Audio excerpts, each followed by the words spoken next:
Ayan. Yan. So, welcome. Good afternoon po sa ating lahat. Once again, salamat po sa pag-join ni Brother Aldren. Siya po ay bago na invite ni Kuya Angel. So, ayan, napaka ano natin, no? It's an honor to share yung ating topic for this afternoon. So, I'm not feeling well. Medyo I had a slight fever, no? So, but for the Lord, so rain or shine, basta para kay Lord, di ba? So, ayun. So, I hope na excited kayo. You have the joy, you have the happiness sa ating fellowship ngayong hapon po na ito. Dahil, are you ba? Masaya ba kayo na nasa fellowship kayo ngayong hapon? Every Friday? Are you full of joy, excitement? Yes. Oo, yan. Mag-heart lang kayo. Okay na sa akin yan. Okay? Just to have the heart. Alright? Because that is our topic for this afternoon. Let me share my screen. Portion, background. Yan. Okay ba yung ano? Ayan. So, yan po yung ating pag-uusapan ngayong hapon na to. So, Taglish na lang, Brother Steve. I hope you could understand my Taglish because I'm not fluent in English. So, ayan po, no? Yan po ang ating bagong team ngayong buwan po ng Marso. So, ang bilis po ng panahon, January, February, March, matatapos na ang first quarter of the year. Makakatatlong buwan na tayo, no? So, may bago tayong team for this month. And yun nga po ang tinatawag na spiritual discipline. No? So, napakahalaga po ng spiritual discipline natin bilang mananampalataya. Dahil ito po ay nagpapalapit sa ating Panginoon. No? Tayo po ay nagsasanay para po tayo ay maging malapit sa ating Panginoon at mas makilala natin si Lord. At sa gayon, sinabi nga ni Paul in 1 Timothy chapter 4 verse 7, ang sabi niya po na to train yourself for godliness. No? Araw-araw, meron tayong pagkakataon, binibigay po ng ating Panginoon na tayo po ay mamuhay na banal. Mamuhay po tayong matuwid. At ang spiritual discipline ay yan po ang pundasyon para tayo ay lumago sa ating pananampalataya, mas makilala natin ang Panginoon at ang ating kapwa, pati ang ating sarili po. Dahil natututo tayo sa iba at nadidiscover natin yung nature ni Lord, no? Yung mga ayaw niya, yung gusto niya, at kung ano po ang nais ng ating Panginoon. So, can someone read? May gusto bang, Brother Steve, could you read this passage in the screen? Yes. Thank you, bro. The believers, Acts chapter 2, verses 42 to 47. They devoted themselves to the apostles' teaching and to fellowship, to the breaking of bread and to prayer. Everyone was filled with awe at the many wonders and signs performed by the apostles. All the believers were together and had everything in common. They sold property and possessions to give anyone who had need. Every day they continued to meet together in the temple courts. They broke bread in their homes and ate together with glad and sincere hearts, praising God and enjoying the favor of all the people. And the Lord added to their number daily those who were being saved. So, praise God. Brother Steve, can you explain a short what you understand about the passage? In the context, the church is very new. This is the beginning of the church. where Jesus had sent his Holy Spirit to fall upon the apostles and they're brand new believers. And I think what the author Luke is trying to convey here is the importance of fellowship, um, and the importance that, you know, as a believer, um, we can't grow just by ourselves. You know, people Amen. said, I don't want to go to church, or I don't want to be on. I just want to grow on my own. Well, that's you know, like, see, I you know, that's contradictory. Those two things are contradictory, because God establishes that we're part of the body of Christ. Each one of us is part of the body of Christ, and we need each other. And I think that's the importance. That's the concept of knowing how to be in unity with the Holy Spirit. You know, um, and focusing on what really bonds us together, not Yes. earthly characteristics, not the earthly characteristics, which is not necessarily bad. For example, like here in this group, that PWD is, one thing we have in common as persons with disabilities, and not necessarily a bad thing, but the focus, the what brings us and the glue that brings us together should be stronger than the common characteristic of disability. It should be, um, you know, the presence, the relationship that we have with Jesus Christ. All right. Thank you, Brother Steve. So it shows here in the passage, like Brother Steve's talking, is the fellowship. Okay? So we will look at the fellowship. Tingnan po natin yung salitang fellowship. Sa Tagalog, sinerch ko po yung Tagalog ng salitang fellowship is pagsasama-sama at unity, union, may mga ganun na meaning siya, no? Pagsasama-sama, pakikipag salamuha, di ba? Fellowship yan eh. So napaka-importante po ito. Oo. Thank you, Kuya Mike, no?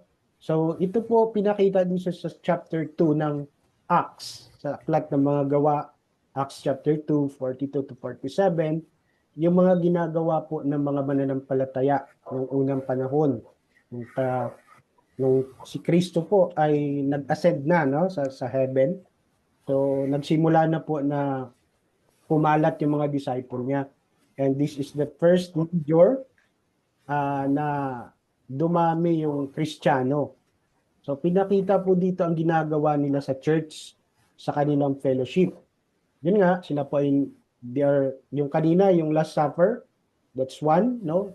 Sila po ay nag-aaral ng salita ng Diyos, no? Umaawit sila, they sing phrases and song, worship the Lord, and sila po ay nananalangin. No?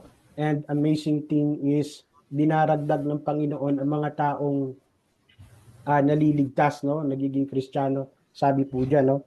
Praising God and enjoying the favor of all the people. So nakikita ng mga taong nakapaligid sa kanila, no? They were moved by the Holy Spirit, no? Ino-convict sila. So ang unang-unang yung mga 3,000 ang dinagdag po ng Panginoon diyan eh. And the other na naman is 5,000. So yung mga lalaki pa lang yun, mga lalaki pa lang ang mga nasa bilang na yon. So napakarami po, no, ng napagpala, nakita nila yung salitang fellowship of the believers, no?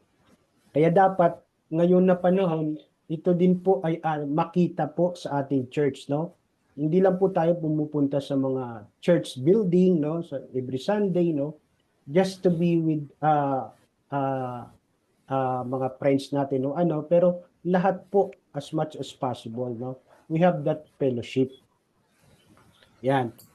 Kaya napaka-importante, sabi ko nga po, ang spiritual discipline natin, yan ang pundasyon natin. So sa mga nag-aaral po ng GLC, no, sa mga leader, no, alam po nila ang salitang spiritual discipline, no? Ang ating buhay po kasi ay isa ng buhay ng pagsamba. no? Nababalot tayo ng banal na espiritu. At papunta po sa gitna, no, which is Jesus is the center, ang pagbabasa po ng Bible, yan po isa sa mga spiritual discipline natin. Tayo ay nananalangin, tayo ay nagbabahagi ng salita ng Diyos, no? And yung ating fellowship, pang-apat, no? Witnessing, prayer, Bible reading, at saka fellowship. At ang sentro po diyan ay ang ating Panginoong Hesukristo. No? Kailangan po ang structure na 'yan, ay spiritual discipline na 'yan, kailangan pong gumana 'to, no? Kailangan wala po kayong makaligtaan diyan para kayo ay lumago. Dahil sinabi nga ng Panginoong Hesus, apart from Him, no, we can do nothing. So, napakalaga ng spiritual discipline dahil ito po ay hinuhubog po tayo, no, sa paglakad sa Panginoon, no? Aware tayo, no, na kapag tayo ay nakakaalam, we are immersed, tayo ay babad sa salita ng Diyos, tayo ay babad sa kanyang gabay, tayo po ay lumalakad na maayos, no? Yung mga dapat hindi natin maranasan, ng mga consequence ng ating mga sin, ay hindi na natin nararanasan. Dahil nga nag-guide tayo ng spiritual discipline natin. At ang fellowship, no, ito po ay pinapalakas po ang ating pananampalataya. Pamamagitan po ng ating mga kapatid sa pananampalataya. No, sabi nga ni Brother Steve kanina, Brother Steve told us there is no Christian that is, you know, ranger. Yung sabi niya gano'n, no? So, dapat kailangan natin po ang bawat isa, no? Para tayo ay matuto, para tayo ay lumago. At mas maganda po na tayo ay sama-sama sa paglago. No? Hindi tayo lalago na mag-isa lang. We will not grow, no? Na tayo po ay mag-isa lang. Kailangan po natin ang isa't isa. So we will explain later why, no? Emphasize po natin. Yan. So ang salitang fellowship, ito po, no? Itong PWD fellowship. What is fellowship? Yan yung parang direct na description niya. So yung parang yung ginagawa, no, sa fellowship, no, sa pagsasama-sama natin. Yun nga, nakita niyo yung program, nakita niyo yung mga ginagawa dito, no? But more than that, it is sharing life. Binabahagi mo ang iyong mga karanasan bilang Kristiyano, no? Bilang PWD na Kristiyano, no? Binabahagi mo ang iyong buhay. Binabahagi mo ang mga ang pananalig mo sa Diyos, no? Paano mo nalalampasan yung mga pagsubok ng buhay mo, di ba? And love with fellow believers, no? Diyan po na ibabahagi natin ang pag-ibig natin sa ating kapwa, no? Kasi hindi lang sino ba na saan ba natin magagamit, no? Ma-apply po ang ating pag-ibig kung hindi po sa ating mga kapwa mananampalataya din aside from our family, no? So hindi lang po ito social gathering, no? It is spiritual partnership also. Kasi dito, tinitrain tayo para maging leaders, yung mga potential po na pwedeng maging leaders, no? Binibuild natin sila, ini-empower po natin sila, tinutulungan natin sila, no? At yung plano ng Diyos, no? Tulungan natin silang madiscover kung anong plano ng Diyos sa kanila, no? So that we can multiply and we can expound, no?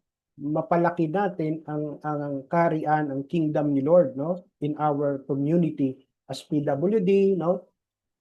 Kaya diyan sa Acts chapter 2, yung binasa natin, they devoted themselves to fellowship. So yun po ang simula niya, no?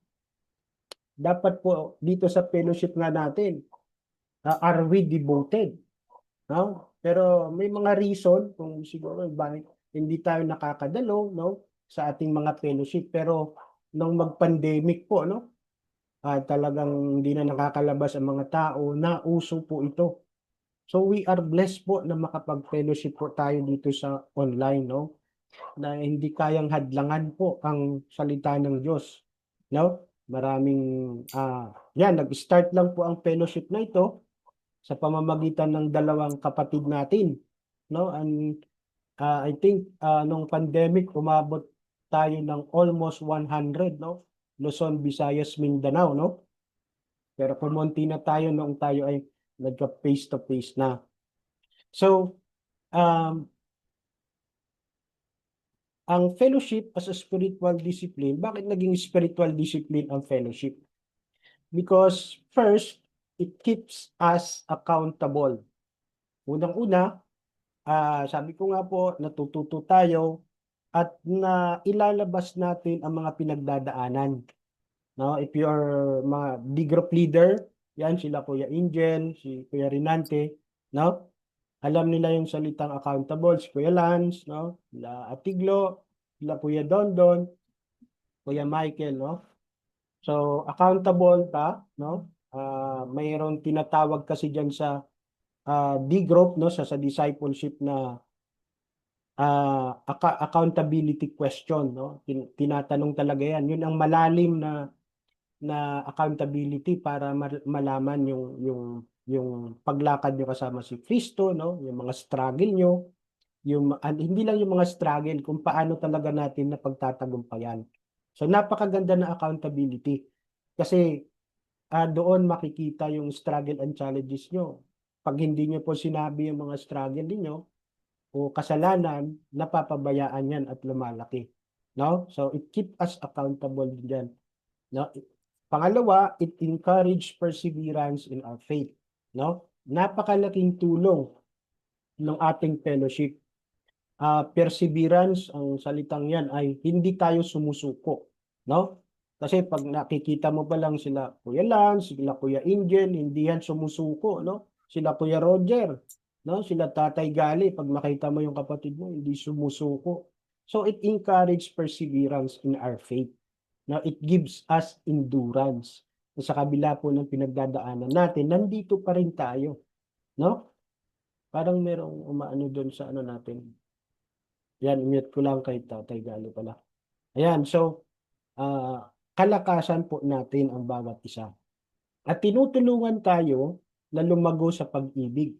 No? Natututo tayo, pag magkwento yung kapatid mo kung paano niya minamahal yung difficult people na neighbor niya. Di ba? Natututo ka sa salitang pagmamahal. No? Ganun pang ginawa mo, brother. Di ba? Sister. No? Humility, ganun din po. At ang paglilingkod. Kapag naglilingkod yung ating kapatid, nai-encourage din tayo na maglingkod. Kabilang pala po ito sa spiritual discipline ang paglilingkod. At sabi nga po sa Proverbs 27:17, just like Brother Steve, no? Iron sharpens iron. Yung bakal po, pinapatalas. Ang ibig sabihin na pinapatalas, tayo po ay natututo. No? Nagiging marunong tayo, nagiging maalam tayo, di ba? Kasi blessing po yan, no? Ang karunungan ng Diyos sa iba na nakikita natin, tapos binabahagi natin sa bawat isa. Ayan. So, why fellowship matters? No? Can someone read? Para hindi lang ako ang nagsasalita. May gusto bang magbasa? Kuya Rinante, pwede niyo ba bang basahin?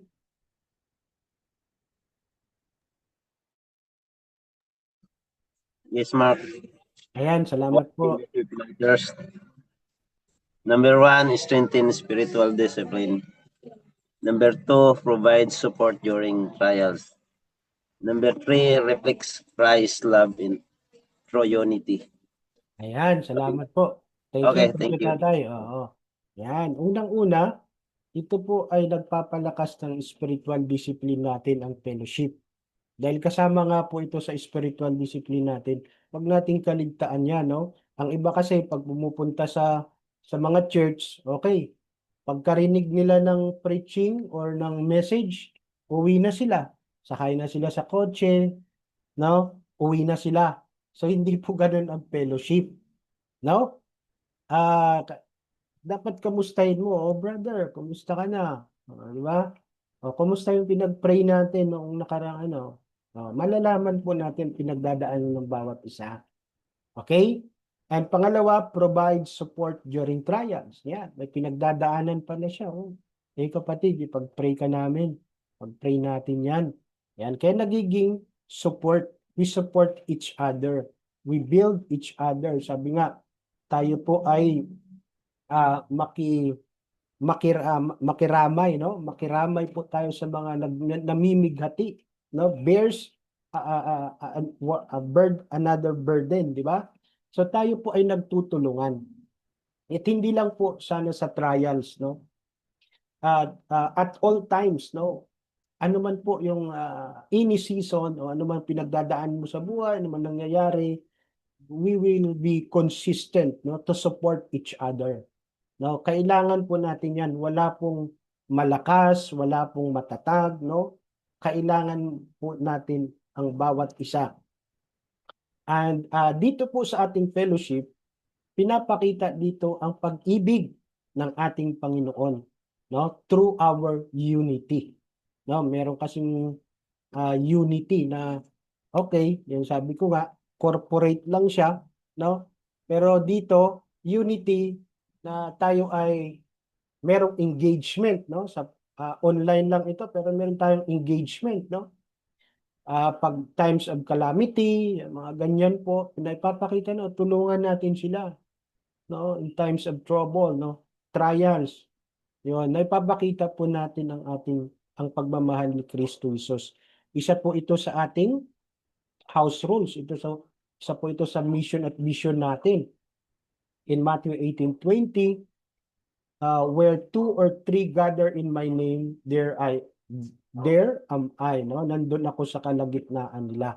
No, tayo po, 'di ba parang nakaka-bless po na marami tayo, 'di ba? Sa fellowship noon, 'di ba? Nakakaano 'yon, nakaka-bless, no? Nakakabigay ng happiness and joy na tayo ay marami. Talagang tayo ay nag-i-engage, no? Nagsi-sharing tayo, nagbe-break out, 'di ba? Merong mga laughter, no? Sa ating breakout. So, 'yun. Kahit konti tayo, pero very consistent tayo. Sabi ng Panginoon, nandun po yung presence niya. Kasi nandito po tayo, number 1 para sa Panginoon. Kaya po tayo nagfe-fellowship, no? And to our brethren and sister in Christ. Yan. So para masanay po tayo, no? Maging habit natin, spiritual habit natin, no, ang fellowship, meron tayong mga practical ways, no, na we encourage you, and it's a challenge, no? Hindi ko alam kung nakakalabas kayo sa bahay, kung ano yung mga kailangan nyo, no? Pero ito po, join a small group or Bible studies. Hindi lang po dito sa fellowship. Pwede rin naman po sa iba, no? O sa mismong church nyo talaga, no? Kung nakakalabas kayo, or you want to join a small group, sabihin niyo lang po sila Kuya Lance, Kuya Angel, we will be happy, no, to guide you, to support you to your spiritual journey. Okay? Tutulungan po namin kayo mga kapatid. Huwag kayong mahiya, no? Kasi lahat tayo, meron po tayong skills, no, na binigay ang Panginoon as a part of body of Christ. At number 1, ito nga po ang manalangin, no? If you want to pray, no, pray for one another, to intercede. Isa po 'yan sa mga paraan, no, para masanay po tayo, no? Kami po, meron kaming Monday to Sunday po na prayer room, 6:00 po ng gabi hanggang 7:00 po. At doon, hindi lang po nagpi-pray, no? Nilalagay, sinasabi po doon ang pagpapasalamat sa Diyos. What is your praise report, no? Before we pray. So, we share testimonies, no? Yan. Lalong-lalo na po ngayon, no? Ang Middle East at saka no? Kailangan po natin sila ipag-pray. Yan. Serve together in ministry. Yan. Kasi lahat tayo dapat dito sa fellowship naniniwala ako na kayang-kaya po nating lahat na magtulungan at meron po tayong part to serve our PWD ministry, no? Na si God po ang tunay na may-ari, no? Sabihan nyo lang po kami, no? How can I serve? Diba, Brother Mark, how can I serve? Sasabihin po namin sa iyo kung paano kayo makakatulong. Yan. So, ang gusto lang natin is willingness. No? Walang pressure, no? Hindi po namin kayo pinipressure o kung ano pa man, no? Initiative, no? Humble heart, no? Tsaka si Lord naman yun. Si Lord ang pinaglilingkuran natin. Ayan. So, life lesson, no? Fellowship help us stay faithful, grounded, and encouraged. Kaya ako po, no? I was blessed. Sa totoo lang, I was very blessed po na buhay po ng bawat isa na naririto.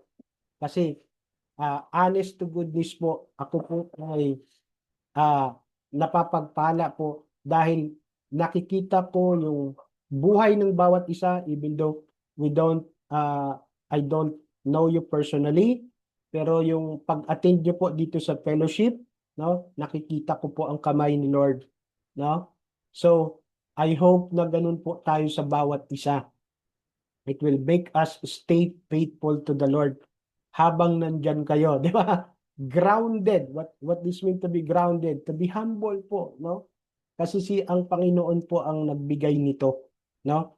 At patuloy po nating i-encourage ang bawat isa sa lahat ng mga pinagdadaanan natin, sa lahat ng kalagayan po natin. Alam po natin na kalakasan po natin ang bawat isa. And of course, number one is the Lord. At dahil sa ating fellowship, tayo po ay lumalago. You know? We grow stronger in Christ. Pagsama-sama po tayo, napakalaking bagay ang magagawa. No? Yung unity kanina po, no? So, before I end, nasa mission at vision po natin ito in Hebreo chapter 10 verse 24-25. Sikapin din nating gisingin ang damdamin ng bawat isa sa pagmamahal sa kapwa at sa paggawa ng mabuti. Huwag nating kalimutan ang pagdalo sa ating mga pagtitipon, gaya ng nakasanayan ng iba. Sa halip, palakasin natin ang loob ng bawat isa, lalo na ngayon, nakikita natin malapit na ang araw ng Panginoon. So yung Middle East po, no? Grabe ang gera sa US, sa Israel, no? That is biblical for me, no? Talagang mangyayari ang dapat mangyari, no? Malapit na po ang araw ng Panginoon. So, we need to be consistent, to be faithful sa ating fellowship. Hindi lang po ito basta-basta fellowship na online. Narito po si God sa ating kalagitnaan, no? Kinaman po ito ni Lord, no? Gisingin ang damdamin ng bawat isa, pagsikapan po natin ng pagmamahal sa kapwa at paggawa ng mabuti. Fellowship din po siya, no? Ang pagmamahal sa kapwa at paggawa ng mabuti, still a fellowship. Doing good, be generous, be kind to other people, that's also a fellowship. And do not neglect our gathering, ang ating mga pagtitipon, ating fellowship. Kaya nga nakaka-bless po no? Na nandirito kayo, nandito po tayo bawat isa. Sipin nyo na po, ilang taon na po tayo na naririto. And there's maraming nadadagdag, may mga umaalis, no? Pero take note, no? Meron na naman tayong nadagdag ngayon, no? May mga bumabalik dahil si God, dahil sa Panginoon yon, dahil sa fellowship niya sa ating Panginoon. So dapat nating paigtingin, no? Pagsumikapan natin, no, to encourage one another. Kasi ngayon, napakaraming tao, may mga anxiety, wala naman silang kapansanan na katulad natin. Pero nagkakaroon ng anxiety, ng depression, no, iba pa po nagpapakamatay. No?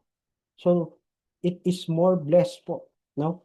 Na tayo ay makapag-fellowship sa ating Panginoon.